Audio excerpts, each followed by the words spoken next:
interesting is that in the book, the four protagonists have to decide to defect from the government because their families are being improperly deported back to their country. And Mikhail is so interesting because his friends choose to defect from the government, but he doesn't.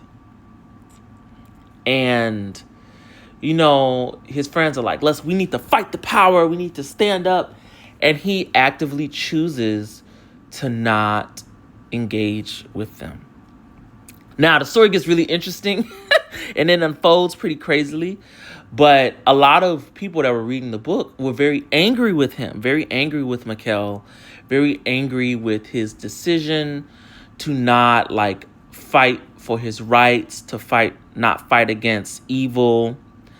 And what people don't talk about, so a lot of tangent, a lot of research I did with developing these characters was also research into civil rights movements.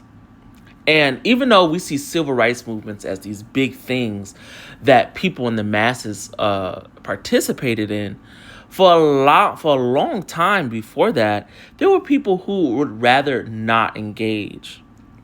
So while segregation was still legal, there were actually black people that thought segregation laws were right. And they didn't think it was right because of segregation was better, was because they did not want to have to deal with the conflict of fighting against the government. Because they knew doing so, they would lose pretty much everything they have, even though they don't have much. So a lot of that research and a lot of that psychology went into Mikhail. Mikhail might want to fight the power. He knows something is not right. But actively deep inside of him, he does not want that conflict in his life, especially when he knows he'll lose everything. When you fight against the government, when you fight against oppression, you literally risk your life. You literally risk everything you have worked hard for. So it's a really hard decision to make when you have to give up your life to fight for the greater good. It's never easy.